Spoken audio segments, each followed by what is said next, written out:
Welcome to In the Envelope, a podcast from Backstage, the #1 resource for actors and talent seekers.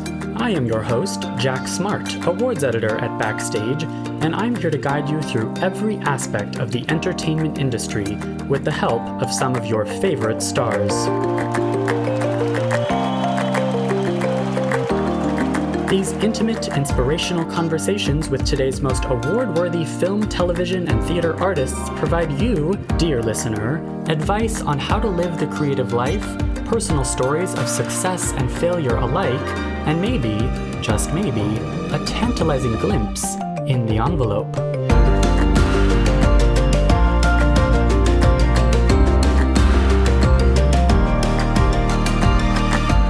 I ask the script, what do you want me to do? I don't kind of go, this is what I want, and let it tell me what it is. And that's how you can always be okay in this acting thing. You don't have to worry about repeat performances. If a different spirit is writing the script, it's going to bring out a different spirit within you.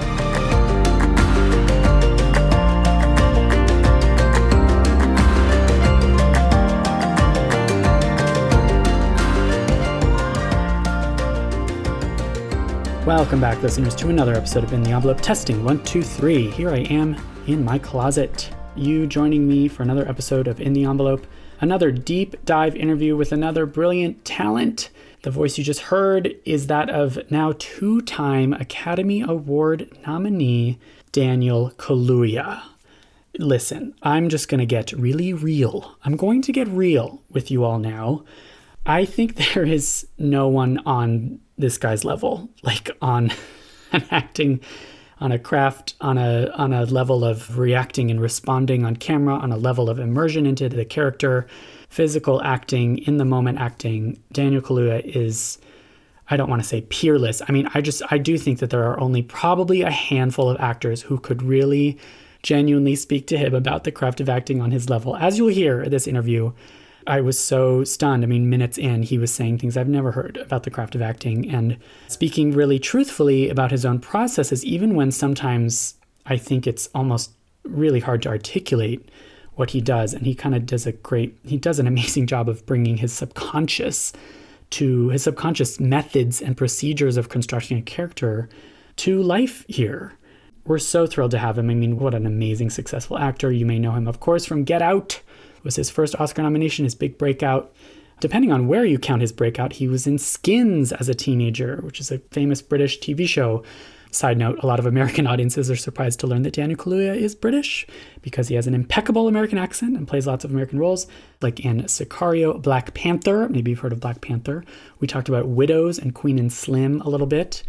But he's now nominated for supporting actor for Judas and the Black Messiah, where he plays the assassinated Black Panther activist and chairman of that movement's Chicago chapter, Fred Hampton, who was assassinated at age 21, which this movie details.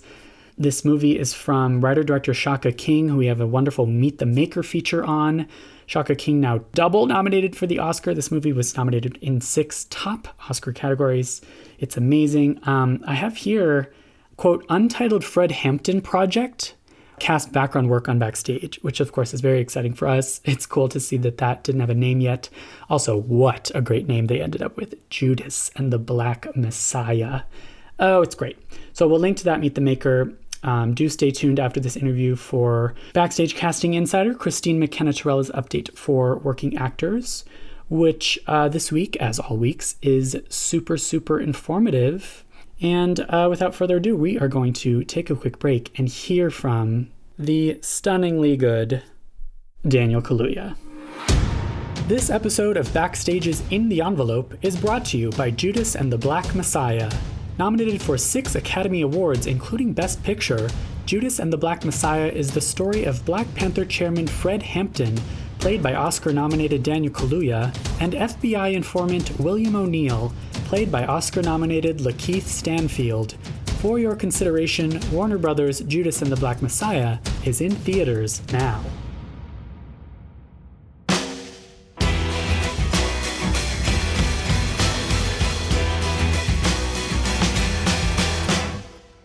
Daniel Kaluuya is now a 2-time Academy Award nominated actor for his breakout in Get Out, And now for playing Black Panther chairman Fred Hampton in Warner Brothers' Judas and the Black Messiah, which has also earned him a SAG Award nomination and Golden Globe. The London-born stage and screen star is also known for Skins, Black Mirror, Sicario, Black Panther, Widows, and Queen and Slim. Here is the brilliant Daniel Kaluuya.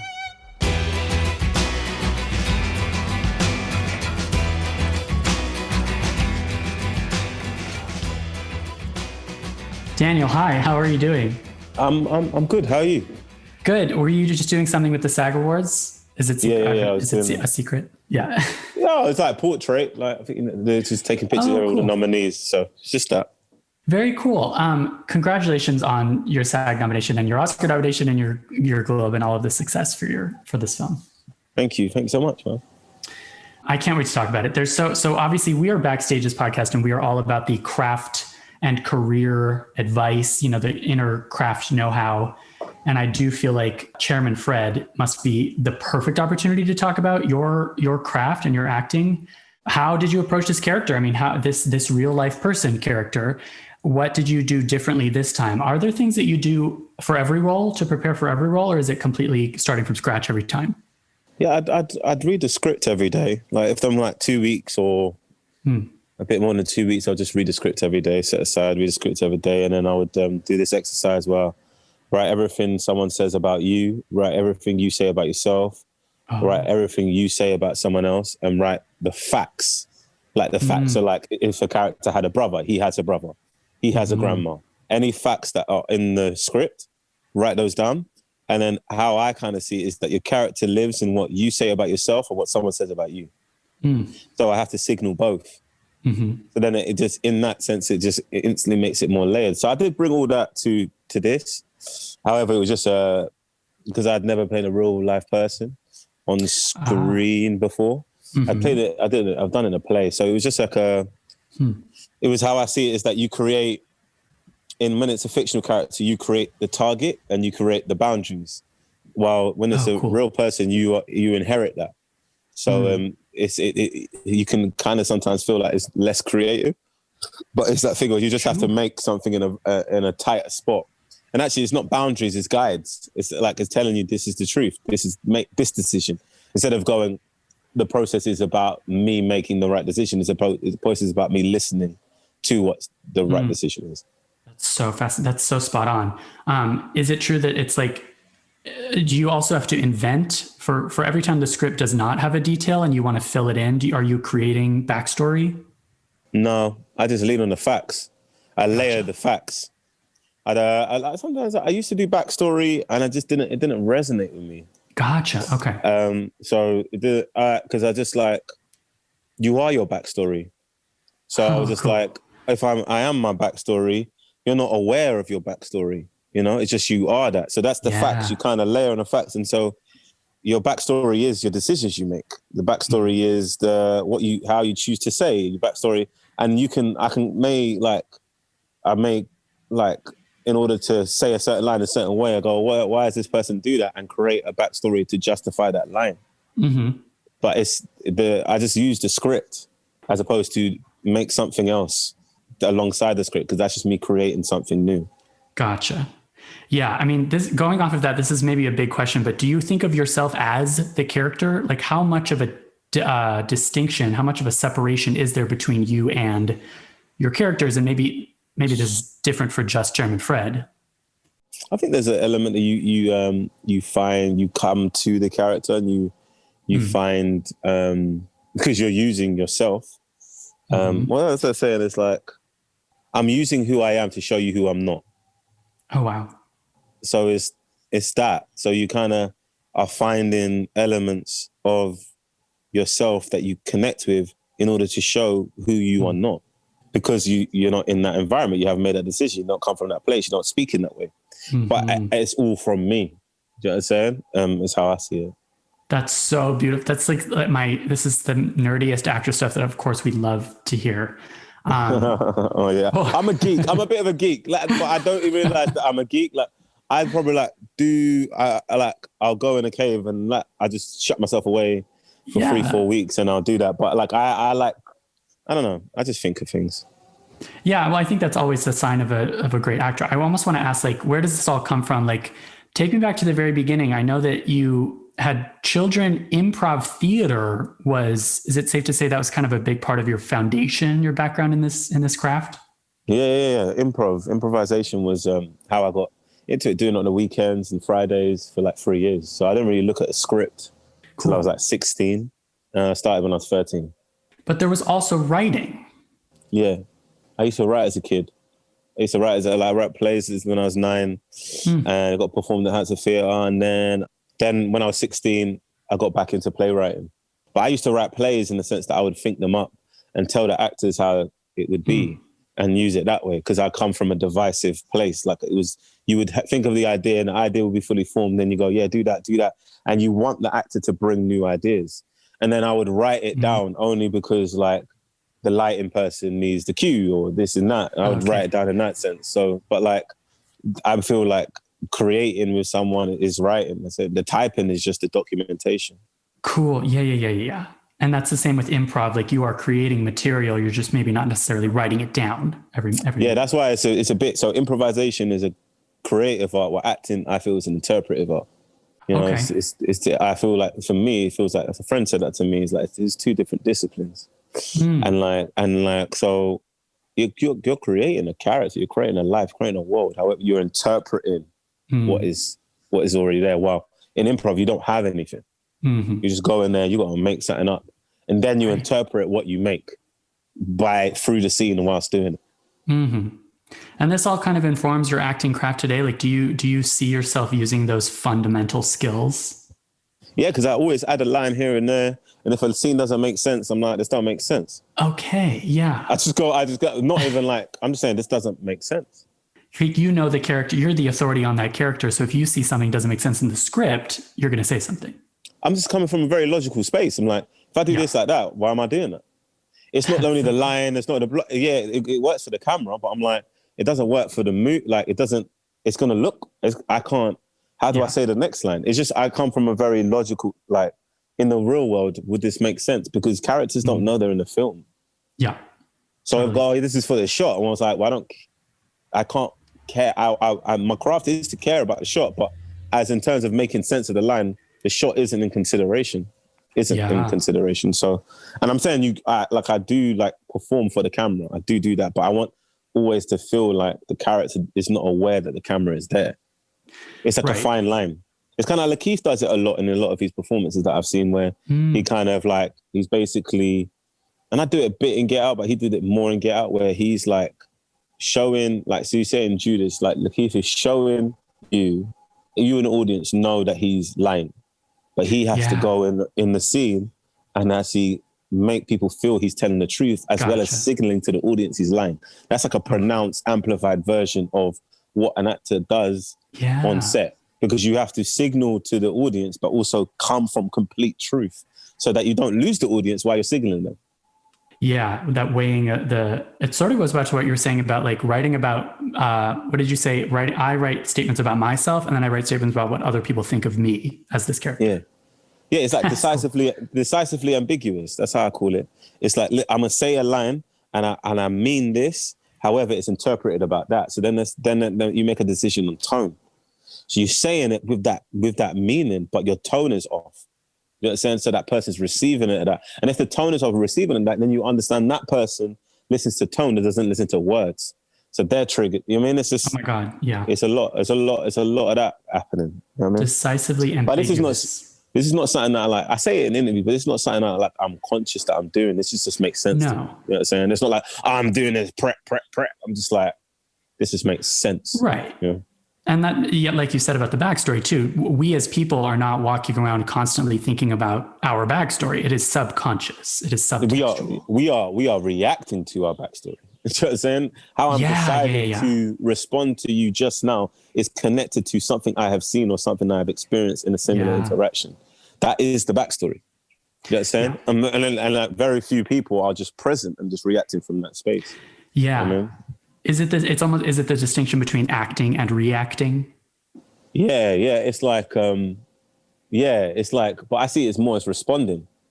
Okay. Do you know what I'm saying? It's like kind of like, I think my job is to listen, and not to hear, but to actually listen. Yeah. So when you listen, your cells change.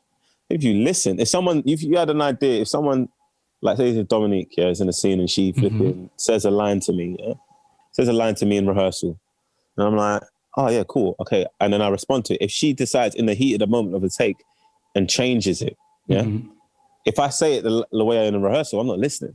No, right. Do you know what I'm saying? Totally. And I may decide to change it to do it in a similar way or that kind of vein. But it's like that's another layer of the like drafting process, essentially. Kind of go, all right, cool. How you're adding the emotion, and are you present to what that person is giving you? Totally. And are there times where you feel that you aren't listening, and like how do you then get back into it? Like, are there times when you feel like, oh, I just did that take like the rehearsal and not in the moment? And sometimes the rehearsal's great. So like sometimes I do it like that. But it's like, yeah, there is times I get in my head. And very few times. And I'm blessed because I come from improv, I do kind of abandon and forget about stuff. But sometimes when there's a lot happening, and there's a lot of, when you basically you're in a space and there's no one there to protect the outside pressure of it, you know? And like you basically, like everyone's putting like kind of the weight onto you. And sometimes you can kind of, you kind of can't be clear. But then I just, just lean on, I just breathe and stay present and like listen. I just go, am I listening? Just listen. And then just go through the lines by myself and just go through the lines, or record myself audibly or record myself visually, and like just go, all right, cool, just stay present. Just keep it pushing. And looking at yourself visually, and you mentioned you think about the camera itself. Do you watch each take? Do you watch the dailies? Like how much are you paying attention to yourself in the frame? I do not watch takes. Okay. I don't watch playback. I only watch stunt playback because I want to get it right. And usually those things hurt. And I think it's just a technical standpoint. I don't want to contribute to the culture that I am in a film. Like I'm like, because I'm just like, I'm not in a film, I'm a person. Yes. So like, and also if I trust a director, I don't think it's like being like looking at the playback. I don't feel like it's any of my business. I'm there to stay present and go brrr, and be unaware of that, and then brrr, and then go, what do you think? And then speak about that. But I'm coming from internally, what does it feel, as opposed to externally, what does it look like? I love that. Yeah. Well, and this touches on everything you just talked about, but do you think about physicality? Like on this podcast, people have talked about an outside-in approach of, it can also be makeup and costuming, but like, do you think about your characters walk and talk? I, of course, want to ask you about about mastering the speeches of Chairman Fred, for example. I do change weight with every job. Like I do change weight because for me, it's like, I want to feel the energy, and I feel that's part of the storytelling as well, how your body looks, how your hair looks, how everything. So then, like, the minute you change your weight, the walking takes care of itself, the physicality takes care of itself. I don't have to think about it. If I've moved weight, I'm like, or not even that, even if I'm going to save weight, I've just decided that this is the one. So then it just takes care of itself.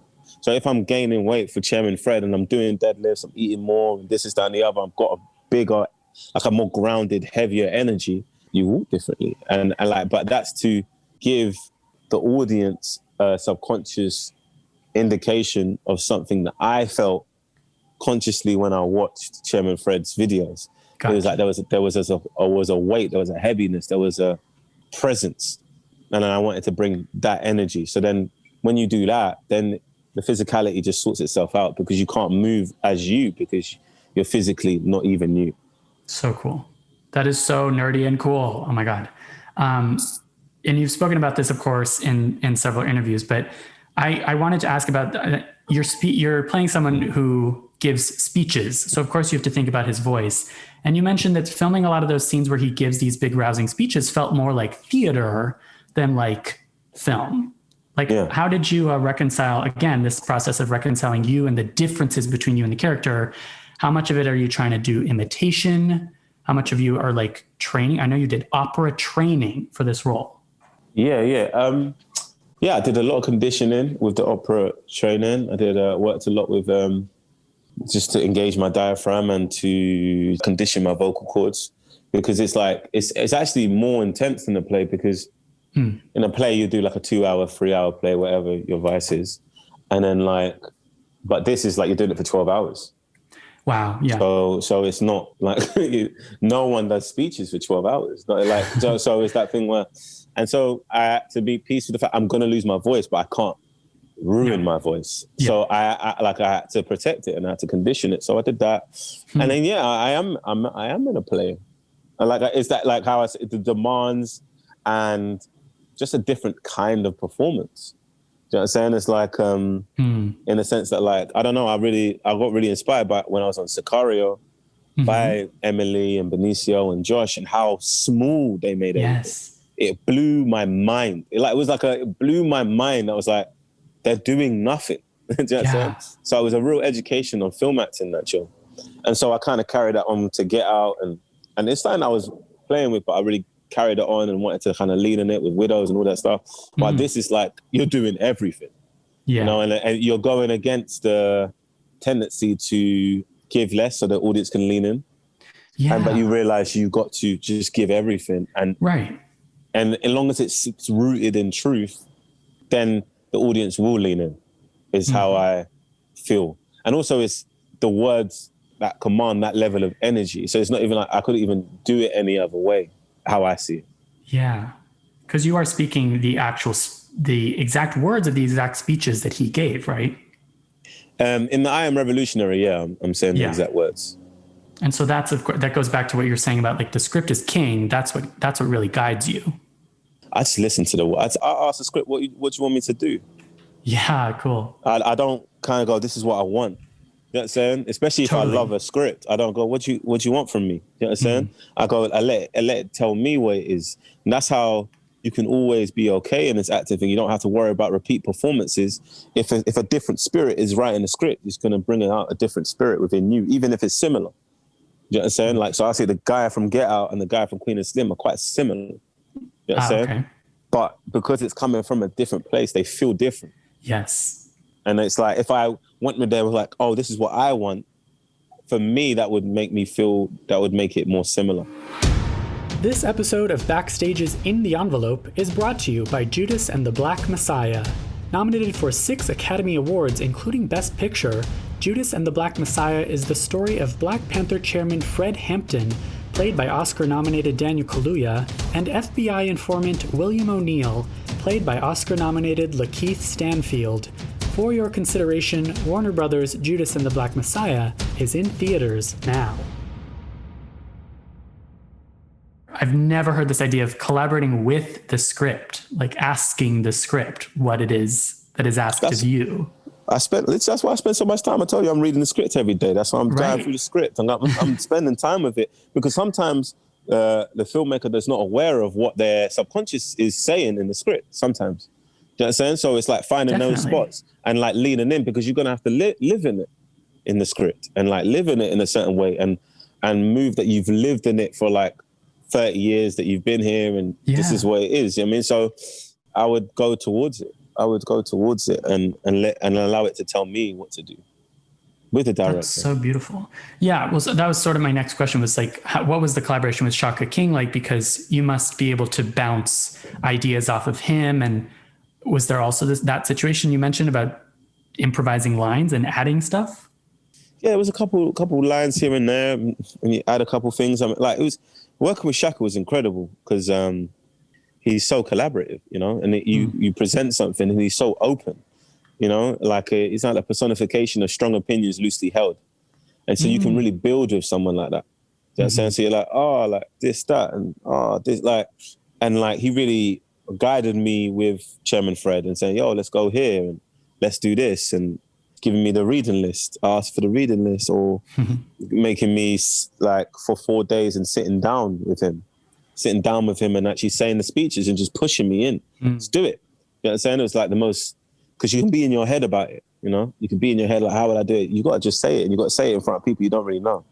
yeah, he really guided me throughout the whole process. And I just leaned on him on the set. I was like, yo, please be honest, man. If my voice is off, if I'm going off, please be honest. I'm not sensitive in that way. Do you know what I'm saying? It's not me here. We're telling a story. So I want it to be the best version of itself. So, or the truest version of itself. Mm-hmm. And does that go for your kind of co-stars too? You mentioned that there's quite a bit of rehearsal with Dominique and with Lakeith. Yeah, we did a rehearsal with Lakeith. We did a rehearsal with Keith, but Dominique couldn't really come to the rehearsal. So we sat down. We would talk, because she was working. We was talking on the phone, speaking about the character, speaking about the relationship. There's a lot of conversations and a lot of collaborations. And, you know, it's, Sure. So we did quite a bit of rehearsals between me and Lakeith, yeah. And of course, meeting Fred Hampton Jr. and his mother, how did that impact? Did that change course at all? Did that kind of just inspire you? Like, how did that help contribute to constructing this person? It just felt right. It just felt like the real thing to do is to have them involved. And I can see that the film is much richer for that, for their input, and more truer for their input. And and yeah. Yeah, that goes back to what you're saying about, like, once you're in an environment where you know that there's no ego, you can trust each other, you can call each other out if something's not working. Getting their blessing must have been the real green light for that. Yeah, it was what we wanted to happen, you know, and so we just didn't feel comfortable doing it without their involvement, because it's not even it's a blessing, but also we partnered up with them, and they really elevated the story and elevated the script. It's so cool. It's really, really cool. And it's so cool to hear about everything you kind of consume. You mentioned all the reading. Were there things that you did in the lead up to filming this that were not related to? I'm always fascinated by this idea of what inspires you normally that maybe doesn't have a direct impact on constructing a character. Is it true you watch a lot of movies? Do you read a lot of other books? Like, what inspires you in general? One of my fun things to do is find a random thing that I can go, oh, that makes sense. I've never really seen that in film. It's like, Widows is really inspired by a video where Beanie Siegel is watching PD Crack rap that I watched when I was 16, 15 on worldstarhiphop.com. It was like that whole rapping scene was, Beanie Siegel was really close, and that inspired me. But it was not like I had that idea when Steve said, yo, make him uncomfortable. That just came to mind. Right. You know, so it's like, I just live my life and take in and take in the things that speak to me. Exactly. And not with an agenda of like, I want to use it. It's just like, it makes me happy. It speaks to me. I find it interesting. I find out more about myself with it. You know, I learn about myself with it. I'm like, why am I fascinated by this? And then and I just store it. And then sometimes it will just come up in the process. Oh yeah, it's like this. Yeah. Oh yeah, it's like that. Totally. And I just do it like that. Side note, that scene that you're talking about in Widows, your performance in Widows is one of the scariest screen performances I've ever seen. Oh, wow. It gives me, I just get chills thinking about it. And you use your eyes. I mean, talk about physical acting. You barely had any lines in that movie, right? Yeah, I didn't really have a lot of lines, no. It was wild. This is all, you just dove right in with this nitty gritty acting craft stuff. I can't thank you enough. This is so perfect. Can I ask you about career stuff in general? Because looking at your resume and looking at the way that you've kind of said, oh, I started working with this collaborator because they saw this random screen project or this random screen project. But I wanted to ask, is it true that you first met Lena Waithe because you reached out to her to say, I'm a fan? Yeah, I saw her at an event for Get Out, and she was there, and it was before The Shy came out. And I'd read the pilot of The Shire, and I just walked up to her and said, I'm a fan of your work. I think you're amazing. I think you've got a great voice. And we spoke and we chopped it up. And yeah, and then we met up a few months later, and then she said, I got the script. So it was just like that. That's how I sat down with her. I always want to tell people, if I'm a fan of them, I like saying it.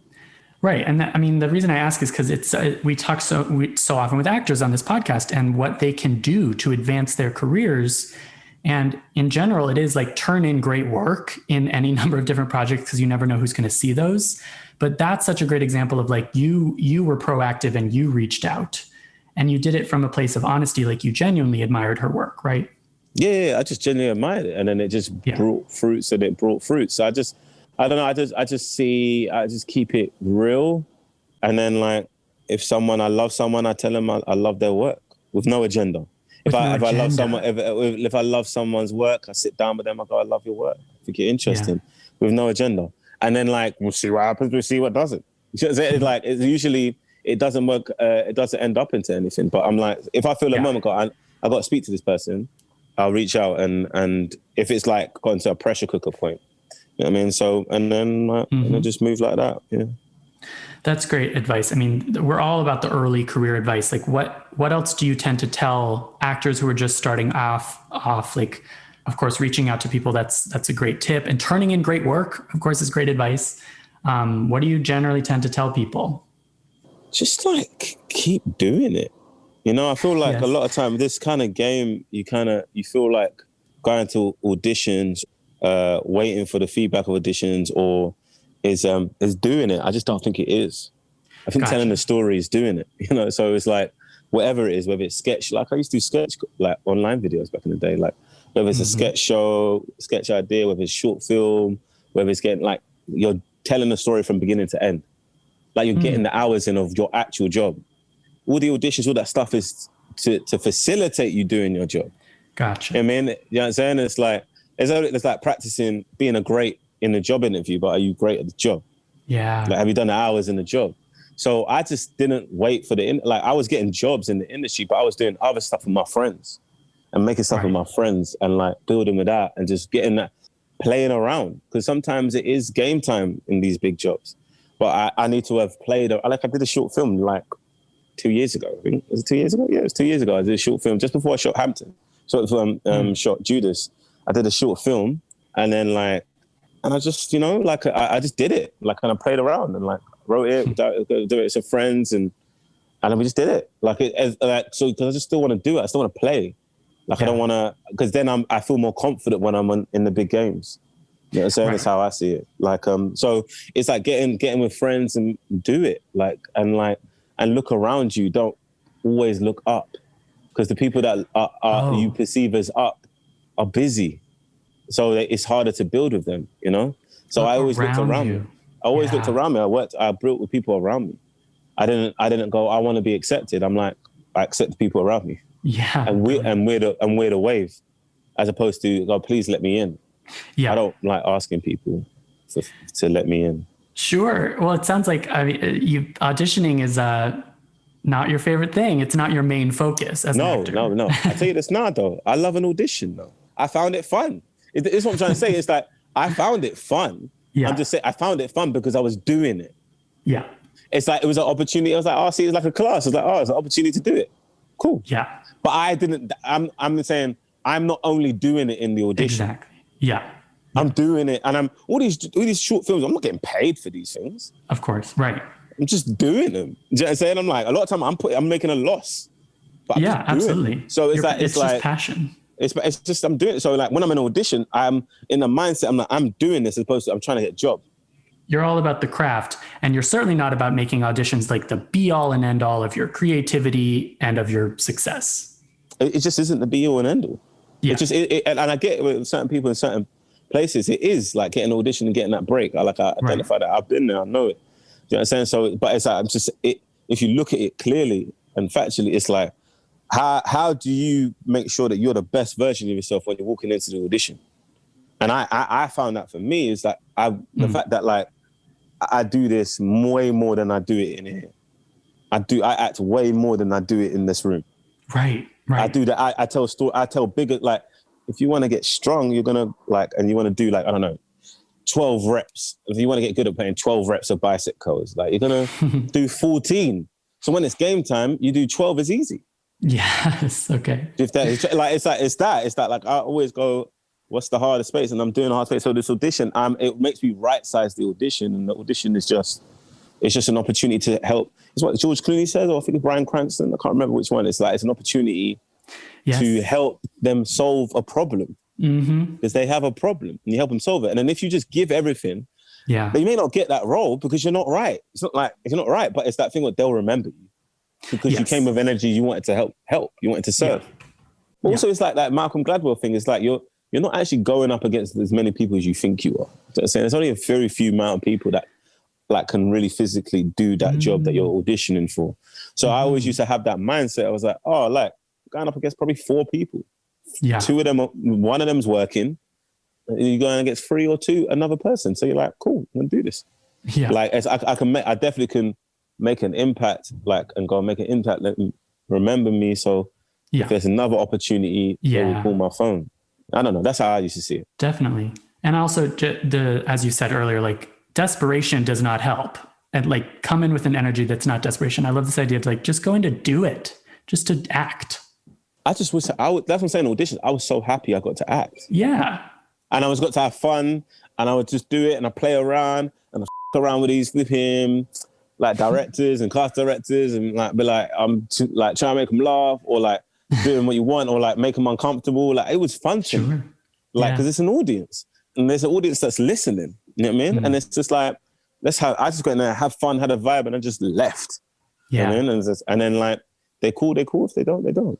Totally. Yeah. God, we love hearing that. Thank you. Can I ask you, what is one performance you think every actor should see and why? Film, TV, maybe something you've seen recently? Wow. This is the tough one. I'm going to just say it because I'm just going to speak my truth. I'm going to just say it because it's the first one that came to mind. Mm-hmm. Christopher Walken in King of New York. Okay, yeah. Yeah. That's a very free man. He's very free. Like, I kind of see him like, he's like the Snoop Dogg of acting. It's like, there's no one that sounds like him. There's no one that's like him. It's so unique, so out there. There's certain moments in it, in the dinner scene, and it's a dinner scene, and he processes the emotion. He has a joke. He's taking in the joke. He finds the joke funny. Then he still finds it. He's about to prepare to say it. Then he says it. It's like, he's present. You can't think of doing that. That he's just there, and he's so confident in his craft that it's just there. That's the one that, like, that's the kind of performance like last year, because I watched a film a day last year in the pandemic. Yeah. But then, that was a performance. I was like, right, this guy is on the next planet. Like, that's so cool. That was like, but it was just so unique, and I just was so inspired that he was brave and courageous enough to just really open his thought process to the audience. That is a really great answer. That's such a callback to everything you were saying about like how to embody a character in the moment. Yeah. And because he's like, also as well, it could be a point where he did that, and obviously a director could just like cut it, do you know what I'm saying? And just like figure it out, cut around it, do you know what I'm saying? But like seeing that, you saw so much about his character just in those moments when he didn't speak. And it was just his thought process to get to a joke. I just thought that was, that stuff like that really, really speaks to me. Yeah. Beautiful. Gosh, thank you so much, Daniel. This is all so wonderful.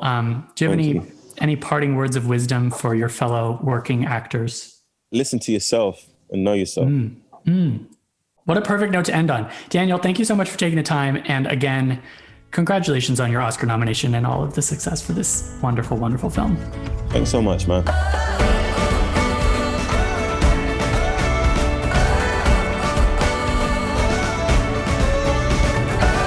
And now it's time to hear from Christine McKenna-Torella, our Backstage casting insider. I will let her take it away.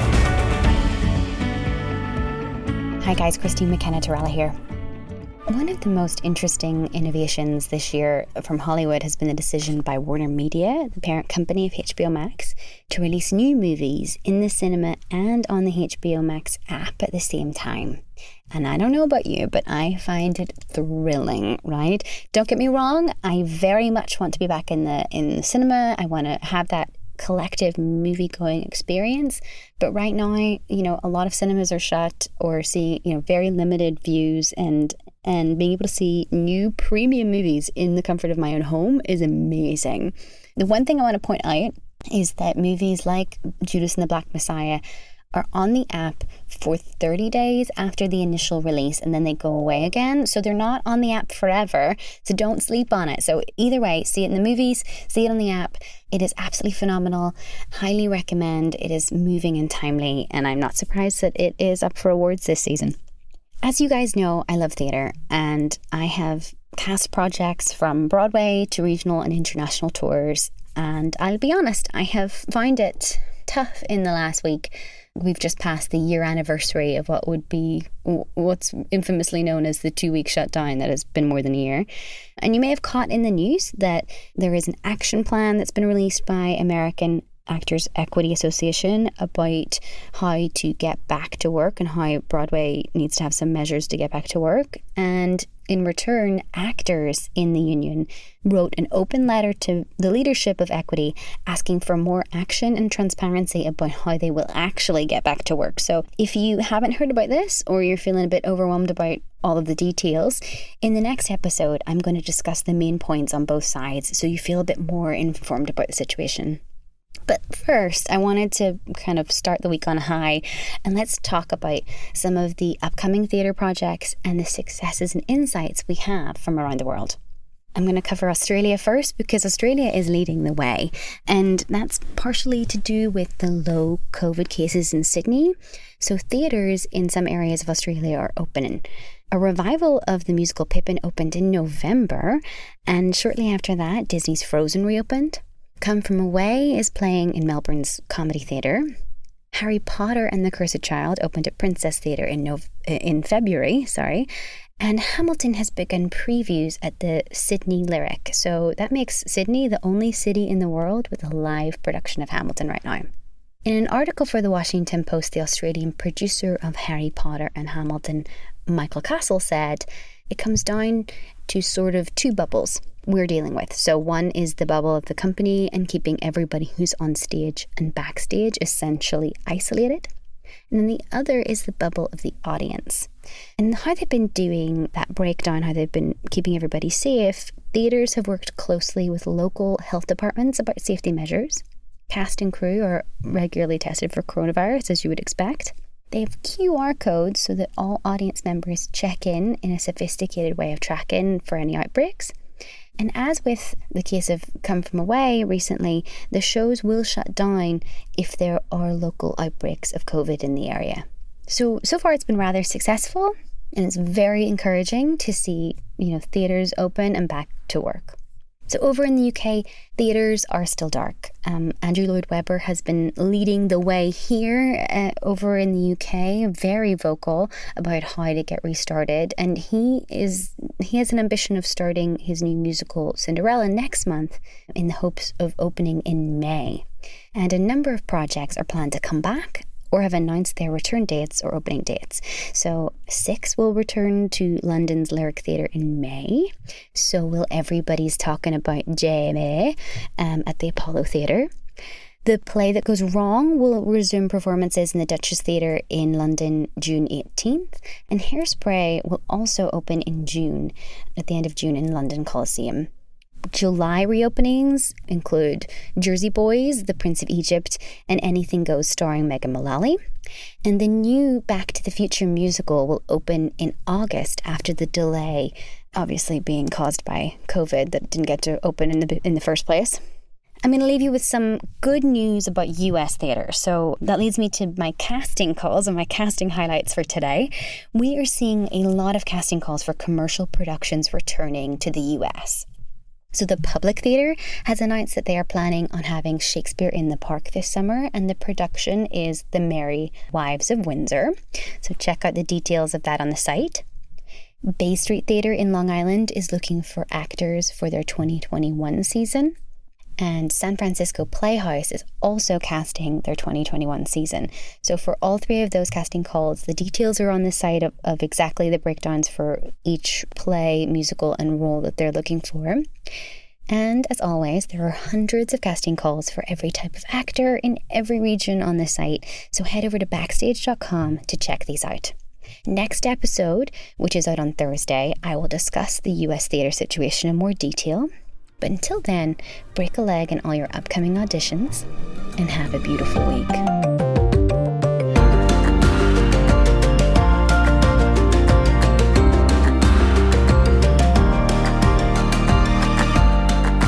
Envelope is recorded at Lotus Productions and Hyperbolic Audio in New York City, and Soundbox LA, Mark Rouse Studios, and Buzzies in Los Angeles. Thanks as always to our producer extraordinaire, Jamie Muffett, and to the team at Backstage, Samantha Sherlock, Mark Stinson, Caitlin Watkins, and of course, Casey Howe.